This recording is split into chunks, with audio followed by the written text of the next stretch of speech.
Iowa के Odean Marsh शहर में एक भी व्यक्ति नहीं बचा है क्योंकि आधी रात में हर कोना भारी आग की लपटों में जल रहा है। ये सब 2 दिन पहले ही शुरू हुआ। स्थानीय लोग हाई स्कूल बेसबॉल खेल का आनंद ले रहे हैं, जो सभी के ध्यान में आते ही अचानक रुक जाता है। रोरी अपने हाथों में बंदूक लेकर पिच में प्रवेश कर रहा था और बाहर देख रहा था। डिप्टी रसेल ने पिच खाली कर दी, जबकि शेरिफ डेविड रोरी के पास आया और यह सोचकर कि वह नशे में है, वह धीरे से उस पर हथियार गिराने की कोशिश करता है। हालांकि रोरी इसके बजाय अपनी बंदूक से गोली चलाने ही वाला है, इसलिए डेविड सहज भाव से प्रतिक्रिया करता है और पहले गोली मारता है, जिससे उसकी मौत हो जाती है। शाम को डेविड रोरी की पत्नी पैगी और उसके बेटे कट से मिलता है और उनसे माफी मांगता है और समझाता है कि रोरी नशे में था, इसलिए उसके पास कोई विकल्प नहीं था। हालांकि पैगी उस पर विश्वास नहीं करती है और उसे थप्पड़ मारती है और कहती है कि रोरी वर्षों से पाक साफ था। अपराध बोध डेविड को सोने नहीं देता, लेकिन उसकी गर्भवती पत्नी जूडी उसे बताती है कि उसने सही काम किया। अगले दिन डेविड को लैब से फोन आता है और वह ये जानकर आश्चर्यचकित हो जाता है कि रोरी के रक्त परीक्षण में कोई अल्कोहल नहीं था, जो 2 बार किया गया था। भ्रमित और परेशान डेविड पिच पर जाता है और देखता है कि स्कूल प्रिंसिपल बेन बैठा है और कुछ भी नहीं देख रहा है, कुछ हद तक रोरी की तरह दिख रहा है।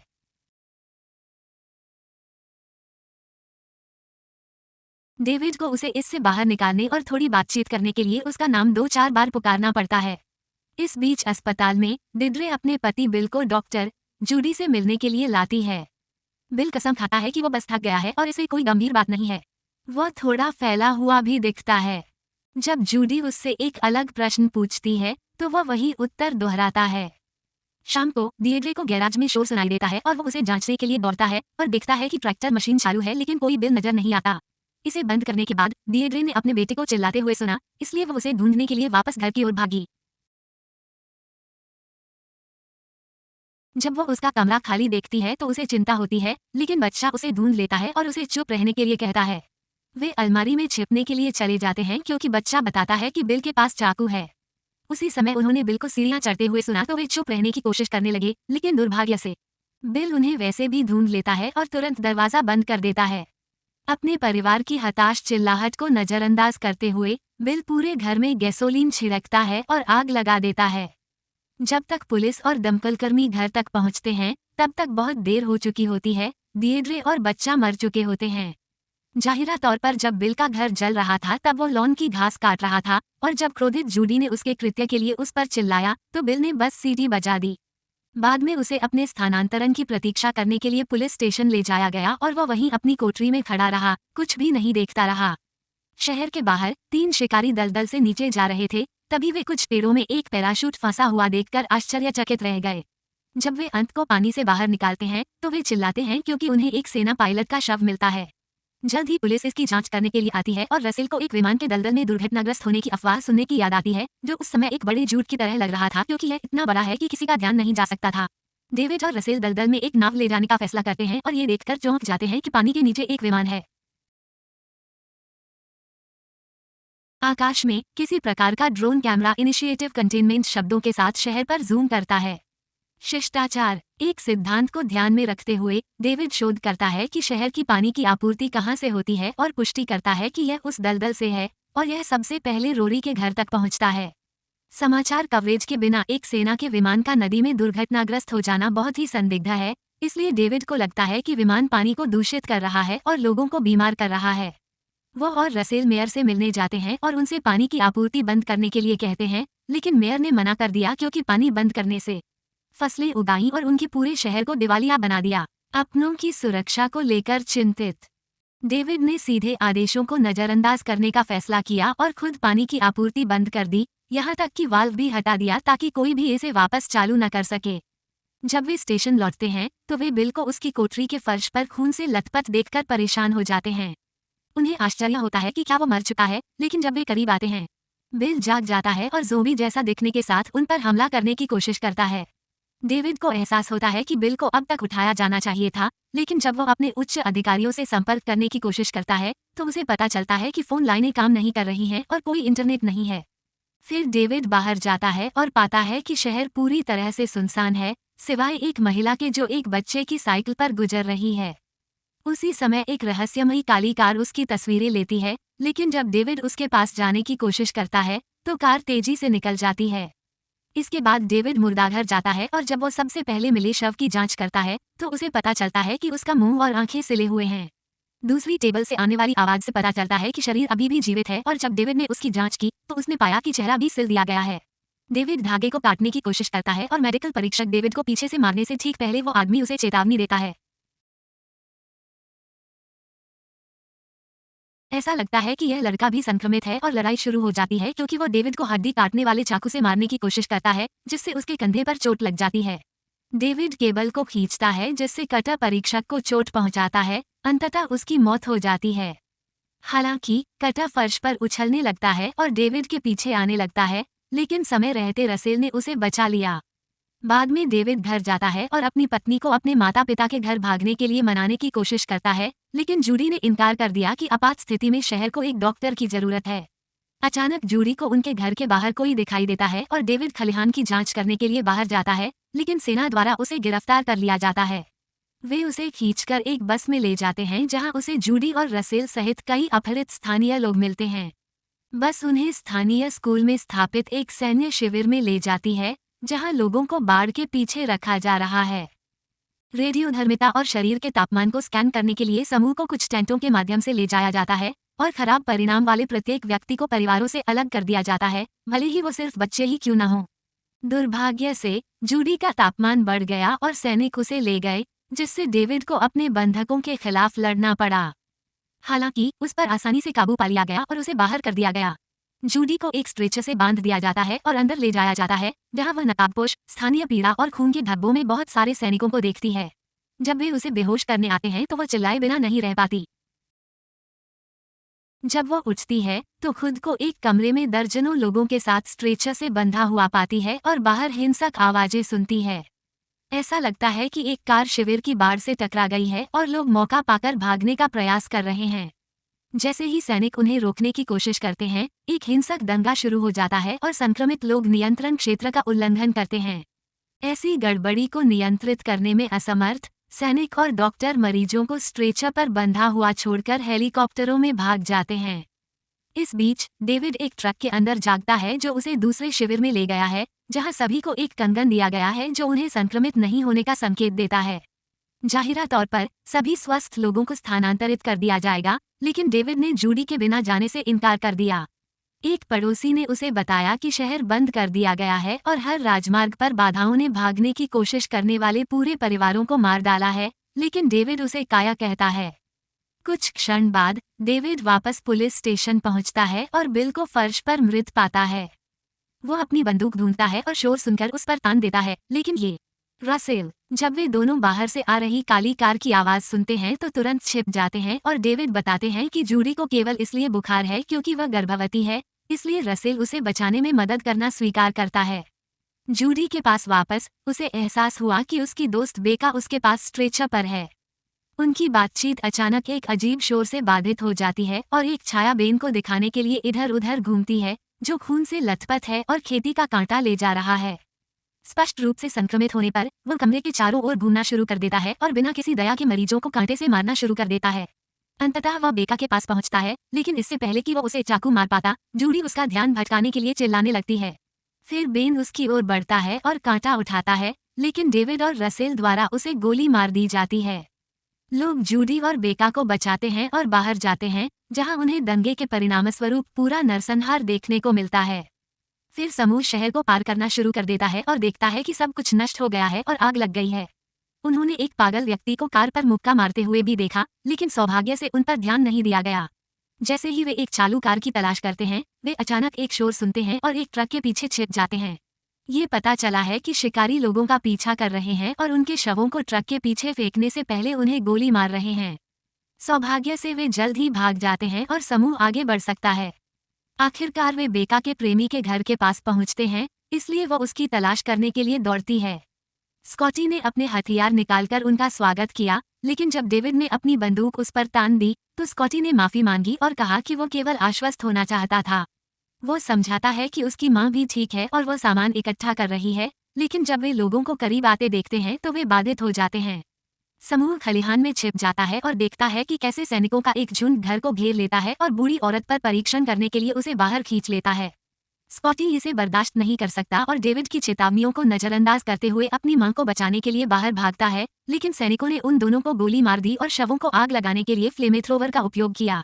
सैनिकों को क्षेत्र को साफ करने का आदेश दिया जाता है और उनमें से एक खलिहान में प्रवेश करता है, लेकिन डेविड और रसेल तुरंत उसे पकड़ लेते हैं और धमकी के तहत उसे पीछे ले जाते हैं।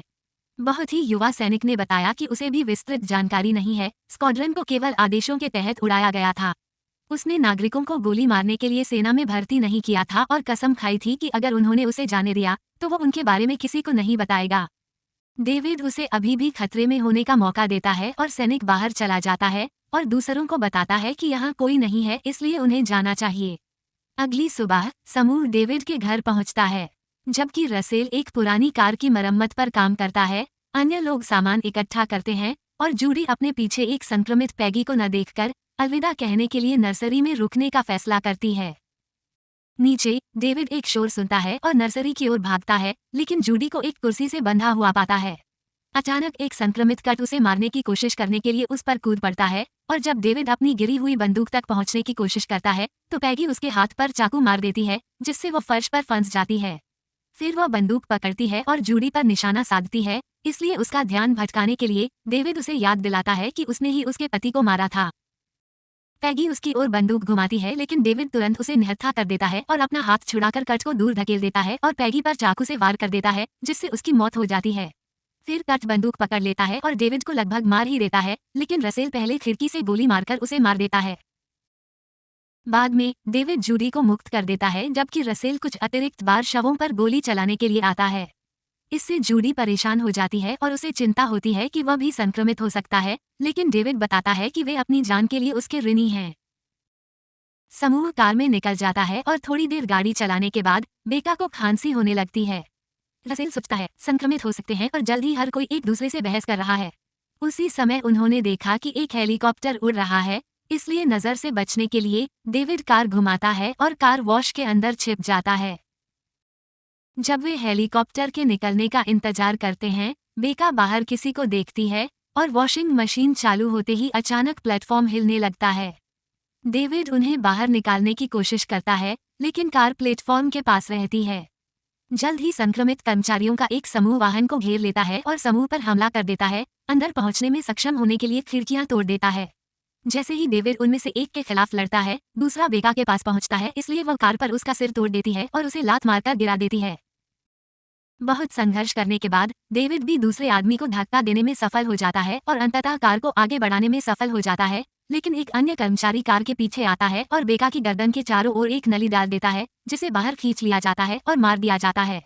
डेविड ने कार रोकी और जब वो और रसेल पागल लोगों को मारते हैं, जूडी बेका की ओर दौड़ती है, लेकिन तब तक बहुत देर हो चुकी होती है। मामले को और भी बदतर बनाने के लिए हेलीकॉप्टर उड़ता है और उनकी कार को उड़ा देता है। बाद में शेष तिकड़ी सड़क पर चलना शुरू कर देती है और अंततः मिल जाती है।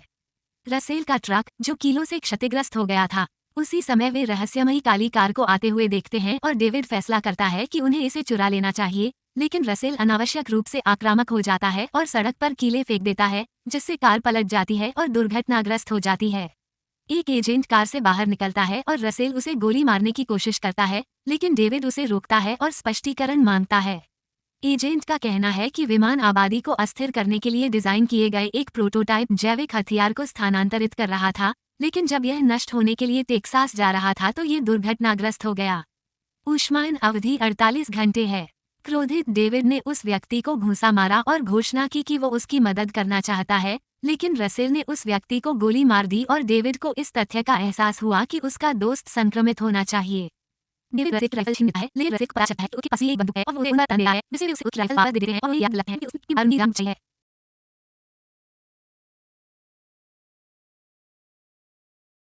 फिर रसेल जोड़े को बंधक मानकर वहां से चले जाने के लिए कहता है। कुछ देर चलने के बाद रसेल सारी राइफलें, गोलियां हवा में उड़ा देता है और डेविड उसे शांत करने की कोशिश करता है। जब रसेल बंदूक नीचे करता है, डेविड उसे मुक्का मारता है और हथियार ले लेता है, और जैसे ही वो आकाश की ओर देखता है, रसेल अंततः स्वीकार करता है कि वह ठीक नहीं है। वह अपने अंतिम क्षणों में उनका साथ पाने के लिए कुछ देर और उनके साथ चलने के लिए कहता है। कुछ समय बाद समूह को पता चलता है कि राजमार्ग का रास्ता सेना द्वारा अवरुद्ध कर दिया गया है। रसेल कहता है कि वो उन्हें कुछ समय के लिए खरीद सकता है, इसलिए डेविड उसे बंदूक देता है और रसेल सैनिकों का ध्यान भटकाने के लिए उनकी ओर दौड़ता है। वो अपनी बंदूक का उपयोग करने की कोशिश करता है, लेकिन सैनिक पहले उसे मार गिराते हैं। डेविड और जूडी के लिए अभी भी छिपकर शहर की सीमा पार करने के लिए पर्याप्त समय है। आखिरकार वे एक ट्रक स्टॉप पर पहुंचते हैं, जहां वे 3 भरे हुए ट्रकों को देखकर परेशान हो जाते हैं जो स्वस्थ लोगों को निकालने वाले थे। हालांकि वे सभी मर चुके हैं। गोलियों के खो से संकेत मिलता है कि यह सरकार की हमेशा से योजना थी। सौभाग्य से वहां एक नियमित ट्रक भी उपलब्ध है, इसलिए डेविड उनके भागने के लिए आपूर्ति इकट्ठा करना शुरू कर देता है। उसी समय उसे एक आर्मी रेडियो मिलता है और उसे एक संचार सुनाई देता है जिसमें कहा गया है कि 10 मिनट में कुछ बड़ा होगा। जब वह गैराज में जाता है तो उसे शवों से भरा शिकारी का ट्रक मिलता है, जिसका अर्थ है कि वे आसपास ही होंगे। अचानक बिल्डिंग में बिजली चली जाती है। जूडी को एक परछाई दिखती है, इसलिए वह तुरंत छिप जाती है और चाकू पकड़ लेती है, लेकिन जब शिकारी उसे ढूंढ लेते हैं तो वह भागना शुरू कर देती है और एक कमरे में छिप जाती है, जहां उसे और भी शव मिलते हैं। जब एक शिकारी इस कमरे की जांच करने आता है तो जूडी अपनी घृणा को निगल जाती है और शवों के बीच छिप जाती है, ताकि शिकारी उसे न देख सके और दूर चला जाए। जूडी दरवाजे के पास आती है और जब कोई उसे छूता है तो वह लगभग चिल्लाने लगती है, लेकिन सौभाग्य से वह सिर्फ डेविड है। फिर दंपति ट्रक की ओर भागते हैं और जब वे दरवाजा खोलते हैं तो एक शव बाहर गिरता है। वे वाहन में बैठ जाते हैं, लेकिन डेविड ने कार्यालय के काम से कोई भी चाबी नहीं ली, इसलिए उसे दूसरा सेट ढूंढने के लिए गिरे हुए शरीर की जांच करनी होगी। वह उन्हें ढूंढने में कामयाब हो जाता है, लेकिन इससे पहले कि वो आगे बढ़ पाता, एक शिकारी उसका पैर पकड़ लेता है और उसे लड़ाई में खींच लेता है। दूसरा शिकारी ट्रक में घुसने की कोशिश करता है, लेकिन जूडी तुरंत उसे गोली मारकर मार देती है। कुछ प्रहारों के बाद डेविड शिकारी को तेल से ढकने में सफल हो जाता है और उसे अपने लाइटर से आग लगा देता है, जिससे वो लुढ़क जाता है और आग की लपटें भी उस तक नहीं पहुंच पाती हैं। बाद में युगल ट्रक में बैठ जाता है और चूंकि डेविड अपने साथ सैन्य रेडियो लाया था, वे उल्टी गिनती सुनते हैं जो जल्द ही 0 तक पहुंच जाती है।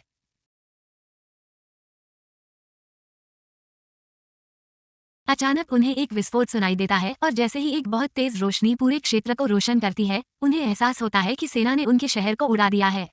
बम ऐसी विस्फोटक लहर भेजता है कि वो ट्रक तक पहुंच जाती है और उसे सड़क से दूर उड़ा देती है। सौभाग्य से वे दोनों बच गए, इसलिए वे एक दूसरे का हाथ पकड़कर अपने प्यारे गृहनगर को खंडहर होते हुए देख रहे हैं। फिर दंपति निकटतम शहर की ओर जाना शुरू कर देते हैं, इस बात से अनजान कि ड्रोन कैमरा उन पर है और इनिशिएटिव कंटेनमेंट प्रोटोकॉल शब्द प्रदर्शित करता है। इस बीच पूरे देश में समाचार प्रसारणों में बताया गया कि शहर सामान्य आग की चपेट में आ गया था, जिसे हवा के कारण रोका नहीं जा सका, और कुछ लोगों ने जो विस्फोट देखा वो एक पेट्रोल रसायन संयंत्र में दुर्घटना थी। साइट पर एक रिपोर्टर है, लेकिन एक संक्रमित व्यक्ति अचानक प्रसारण में बाधा डालता है। सदस्यता लेना और सूचनाएं चालू करना सुनिश्चित करें ताकि आप इस तरह के और वीडियो देख सकें। देखने के लिए धन्यवाद।